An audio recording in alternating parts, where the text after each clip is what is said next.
Bueno, hola a todos, bienvenidos a este nuevo canal En Busca del Reino, donde pues hablaremos de diferentes temas que conciernen a la palabra de Dios.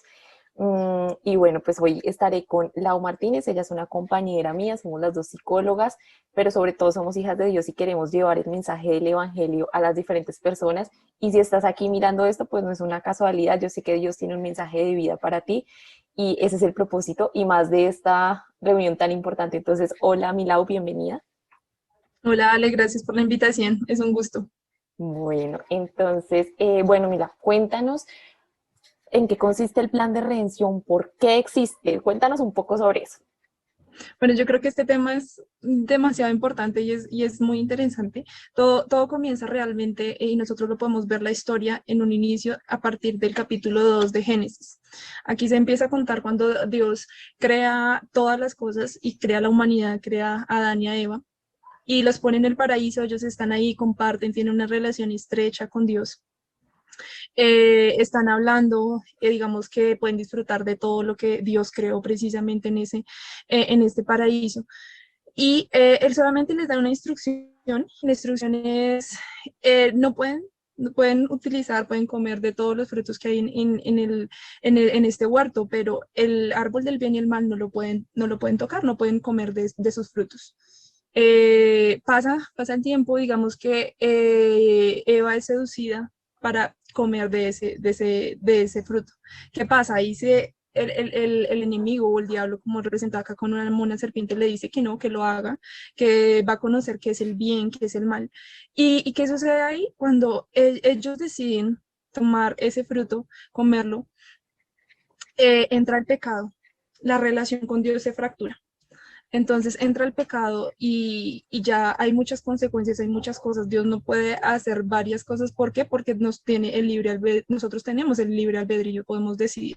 Entonces ya vienen sobre nosotros o sobre la humanidad entera unas consecuencias acerca de lo que trae el pecado, acerca de cómo se va a sentir, acerca de cómo va a actuar en adelante. Entonces, al ver esto, Dios también, bueno, sigue pasando el tiempo.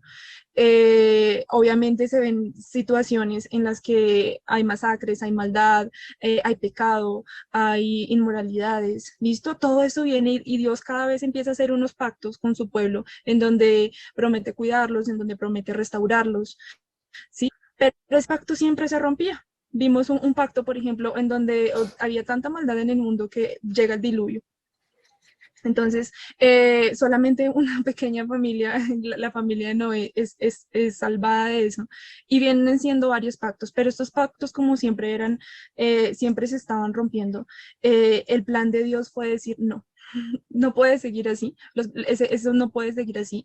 Y viene Dios con Jesús, el Espíritu Santo, toman esta situación y Jesús prácticamente levanta la mano y dice, yo me ofrezco por la humanidad, yo voy a pagar el precio por ese pecado, voy a ir a salvar a la humanidad.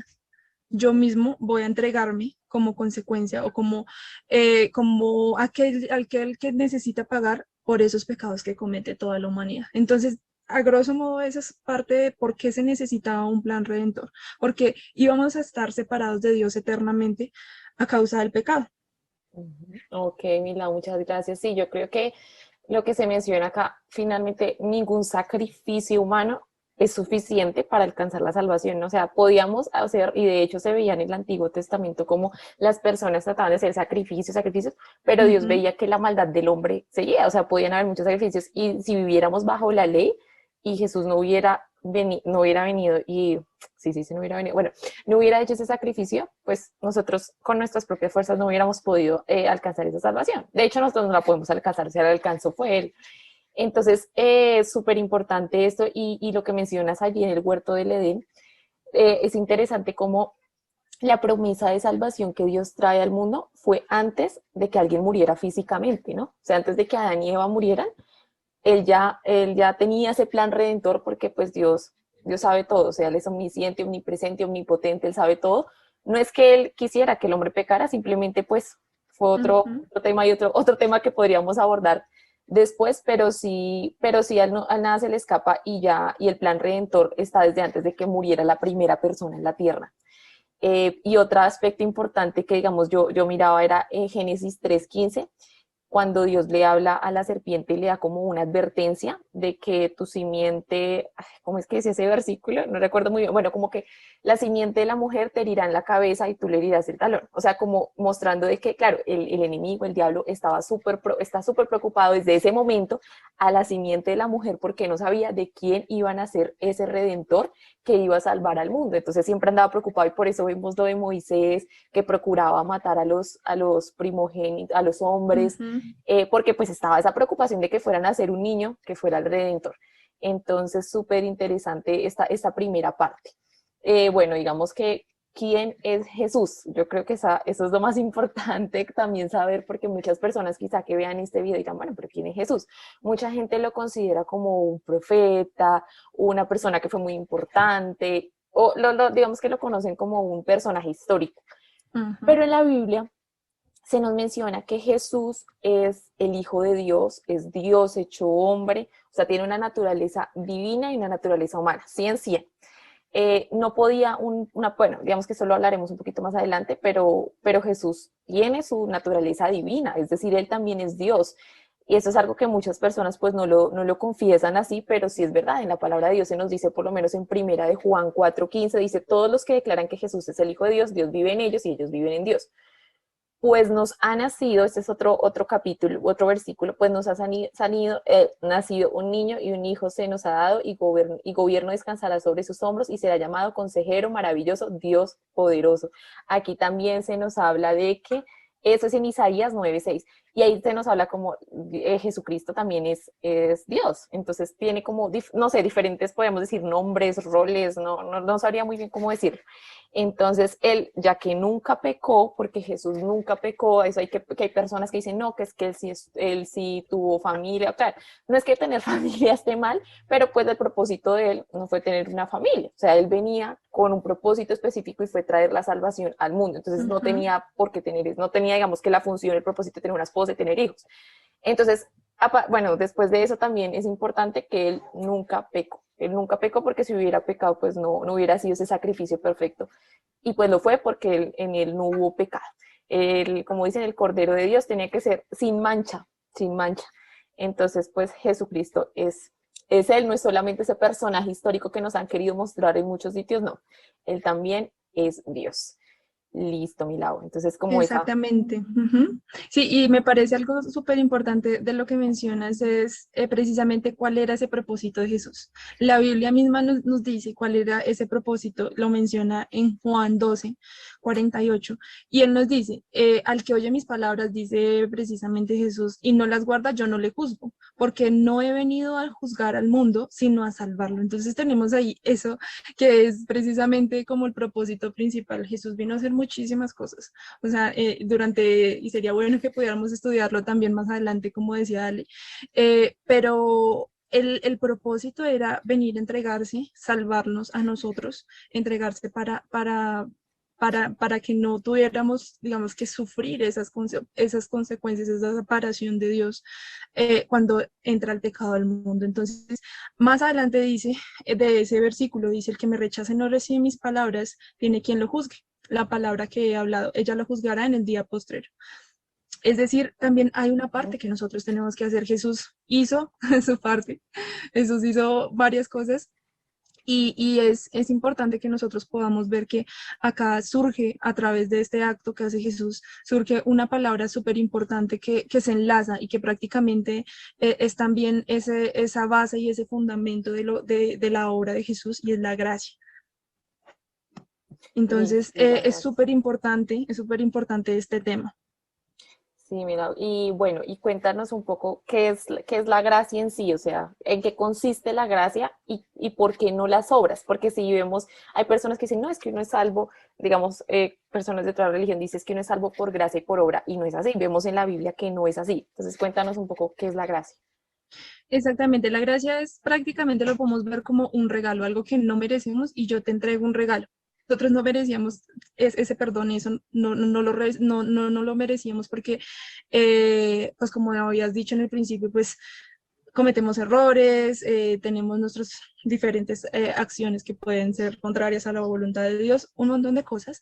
Ujú. Entonces, en este momento realmente lo que es gracia es ese regalo que Dios nos da para ser salvos. El versículo de Efesios 2 del 8 al 9 dice, porque por gracia sois salvos por medio de la fe, y esto no de vosotros, pues es don de Dios, no por obras para que nadie se gloríe. Es decir, es un don, es algo como un regalo que nos es entregado, que por más que nosotros hagamos, no vamos a alcanzar menos o más salvación. Es decir, no es por obras, no es que nosotros estemos, si yo hablo bien, si yo hablo mal, si yo camino bien, si no camino bien, no va a ser por eso, es por gracia, es un regalo que nos da Dios, que nos da Jesús al entregarse. Entonces, eso es lo que significa la gracia y el mensaje que nos quiere dar Dios a través de esto. Listo, Milao, muchas gracias. Sí, de hecho es importante saber que todos tenemos pecado. O sea, desde que nacemos, no es que la sociedad nos corrompa, desde hecho, desde el nacimiento el ser humano, al bebé, el feto, el embrión, como quieran llamarlo, viene con esa naturaleza de pecado. Entonces necesitamos un redentor. Claramente pues hay un tema de conciencia que viene cuando ya crezcamos, pero pues eso también es otro tema, pero sí la naturaleza del ser humano viene infectada por el pecado, somos impuros y necesitamos, y nada en nosotros va a hacer que logremos esa salvación. Hay un versículo que dice en Isaías 64:6 que dice, como las hojas de otoño nos marchitamos y caemos y nuestros pecados nos arrasan como el viento. Entonces es así, o sea, aunque sea un mal pensamiento, mira, hay personas que dicen, no, es que yo soy bueno, yo me voy al cielo porque soy bueno. Bueno, ¿y en qué eres bueno? No, pues no robo, no mato, pero según la ley de Dios, aunque sea que incumplas uno de esos mandamientos, ya te hace merecedor de la muerte, del infierno. Son malos pensamientos. Decía Jesús que el que codicie a una persona con su pensamiento, o sea, la codicia, ya eso es como si estuviera con esa persona. Entonces, ya con nuestros propios pensamientos. Entonces, no, entonces es muy difícil. pero, Sí, en pero nosotros Dios sería imposible. para nosotros. Entonces, bueno, y aquí ya entro como a la pregunta, ¿cómo soy salvo? Y entonces nos dice en Romanos 10:9, ahí estoy un poco de 9 al 13, dice que si confesaras con tu boca que Jesús es el Señor y creyeres en tu corazón que Dios le levantó de los muertos, serás salvo. Y aquí es un tema de no solamente decirlo, porque claro, uno lo confiesa, sino también de creerlo en nuestro corazón y hacerlo realidad en nuestra Ujú. vida. Yo hablaba con Lau hace unos días de que muchas veces se dice como, venga, pase frente a la oración de fe y ya usted es salvo. Claro, nosotros no hacemos obras para conseguir esa salvación, pero tiene que ver como con una, o sea, una intención de nuestro corazón y de nuestra mente, no solo del emocionalismo, de que, ay, sí, un día ya creo en Jesús y el otro día como que no. Es hacerlo realidad en nuestra vida, que tengamos convicción. No, una cosa es creer y otra cosa es tener esa convicción, porque la convicción me moviliza porque es Ujú. el Espíritu Santo el que actúa en mí. No es que yo vaya a actuar porque Dios me ama, actuar para que Dios me ame, no, sino que yo actúo porque Dios me ama y porque Dios me ha salvado. Entonces, como que las obras son esa consecuencia, ese fruto de esa salvación. Entonces, es Exacto. creerlo, creer, tener fe, y esa fe se demuestra claramente en que si yo puse mi confianza en Jesús, pues creo que mi salvación depende de lo que Él hizo y no de lo que yo hice. Y Él me perdonó y Él me perdona claramente. Entonces, digamos que esa es la forma, Ujú. ¿no? Exactamente, no, y yo creo que es todo un complemento y todo viene, aunque los procesos no van a ser inmediatos y Ujú. una vida con Dios siempre viene con cambios. Sí es súper importante que nosotros podamos entender esa base y ese principio y es, somos salvos, porque el enemigo va a atacar eso siempre, siempre van a venir sobre nosotros ideas de condenación, porque así nos vamos a alejar de Dios cuando nos sentimos condenados, cuando nos sentimos que no somos lo suficiente. Vamos a alejarnos, vamos a mantener una relación distante y ahí podemos seguir por el camino que queda parte de Dios. Entonces también trata de eso y hay otro versículo, como decía Ale, que también nos reafirma esto y es Romanos 10:10 y dice, porque con el corazón se cree para justicia y con la boca se confiesa para salvación. Entonces nosotros también tenemos que confesar.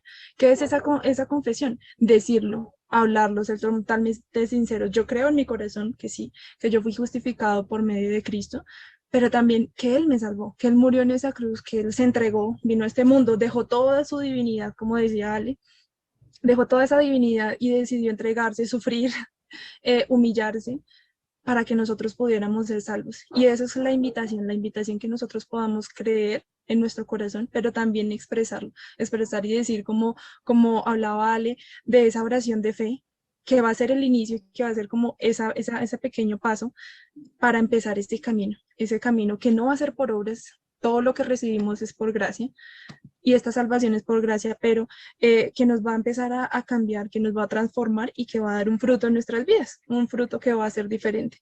Entonces, es eso lo que es la gracia, es eso lo que es la salvación, que hay un plan detrás de todo eso que no fue como, bueno, está bien, mandamos y ya, y no pasa nada, sino que hay todo un trasfondo en el que nos dicen, Dios pensó tanto y nos amó tanto que pensó en un plan realmente para que nosotros pudiéramos tener hoy la tranquilidad de decir yo soy salvo y también quiero que mi vida sea diferente porque he conocido cuál fue esa obra que hizo Dios por mí.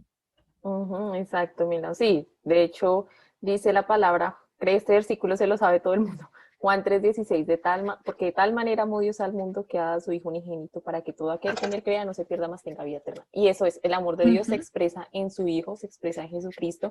Y bueno, algo muy importante, yo leía un libro hace poco que habla sobre la gracia de Charles Spurgeon y decía, no le meta tanta cuestionamiento y teoría para creer en Jesús, ¿sí? Porque hay gente que trata de razonar y decir, pero como yo creo tal cosa. No, mire, nuestra vida Ujú. consiste muy, o sea, ustedes ven la vida y siempre son cosas de fe. ¿Por qué creo que existe, o sea, por qué creo que existe Japón si yo nunca he ido a Japón, solamente lo he visto en un mapa? Ahí tengo que tener fe para saber de que los académicos, la gente que ha viajado, también me dice que existe Japón. Yo no lo he visto, nunca he ido, pero sé que existe, ahí hay algo de fe. Entonces, lo mismo es con Jesús, solo que con Jesús es una fe salvífica. No necesariamente, no tenemos que razonar todo porque sabemos que en este mundo, o sea, la realidad no se limita a nuestra percepción, a nuestros cinco sentidos, no hay algo más y Ujú. tenemos que dejar de ser de pronto a veces como tan egocéntrico, ¿no? Porque el ser humano tiende a ser, tendemos a ser egocéntricos y decimos como, no, pero todo lo que conocemos, no. También hay una realidad espiritual que es muchísimo, muchísimo más real, bueno, es demasiado real. Entonces, es eso, es como tratar de no cuestionar ni de racionalizar lo que hizo Jesús, porque hay personas que dicen, bueno, ¿y por qué pasó esto? Y yo también tendría a hacer lo mismo, pero no, es entregarnos, es como decir, acá es como un salvavidas, entregarnos a Él confiadamente, que Él está con sus brazos abiertos, sin razonar muchas cosas, porque nuestra mente limitada no lo vamos a entender todo. Y finalizando, que creo que se nos está, ya no se nos acabó el tiempo, hay unas preguntas que siempre hacen personas, ¿será que Dios me acepta si soy como soy? Claramente, Él murió por pecadores, Él murió por Ujú. personas que reconocían su pecado, Él no vino por justos, por las personas que creían que estaba todo bien en ellos, no, Él vino por personas como nosotros que creemos que la hemos embarrado y que la vamos a seguir embarrando, pero que necesitamos de un Salvador. Entonces, claro que Él nos recibe y nos quiere cambiar, como nos ama tanto, nos quiere cambiar y no nos quiere dejar en ese estado. He hecho cosas buenas, iré al cielo. Ya vimos acá con lo que exponía Lau que pues de eso no depende de nuestras obras. Y si me cuesta ser buena, ¿qué hago? Acá, digamos que este es un tema que yo he luchado mucho con eso, porque yo decía, a mí me cuesta ser buena, tener esos pensamientos tan así, tan puros, tanto porque no siempre ha tenido un mal pensamiento, pero es estar pegado a Jesús porque ahí produciremos el fruto. Si nosotros estamos alejados no podemos hacer nada y nunca vamos a producir frutos. Decía Jesús que Él es el pámpano y nosotros somos, ay, no me acuerdo qué era, pero que nosotros somos los que tenemos esos frutos, pero si estamos aferrados a Él, si sabemos que Él es nuestro Señor y Salvador, no solamente considerarlo como Salvador, porque eso también nos pasa, creemos en Jesús como solo nuestro Salvador y no nuestro Señor, y nuestro Señor es que gobierne todas las áreas de nuestra vida. Ujú. Entonces, listo, mira, no sé si tengas algo así como para cerrar o pues damos por finalizado. No, solamente eso, súper lo de las preguntas, porque sí, podemos tener a veces muchas ideas cerradas de lo que, de lo que es la salvación, de cómo alcanzarla. Ujú. Entonces, súper bueno que podamos tener claro que es por gracia y que se nos quede esa palabra, gracia, y quién es el Exacto. protagonista, Jesús. Exacto, por gracia mediante la fe, es que pues está en salvación y Dios nos da esa fe. Mire, si no tienen fe, pídansela a Dios, que yo sé que él no, Él mira los corazones y Él sabe si nosotros tenemos esa intención de buscarlo y agradarlo, y es buscarlo de todo corazón. Entonces, pues nada, próximamente otro video muy interesante y pues si pueden también compartir este video para otras personas para que conozcan de la salvación, para que conozcan la verdad que está en Jesús. Entonces, pues muchas bendiciones, Dios los bendiga, un gran abrazo y nos estamos viendo. Chao. Chao.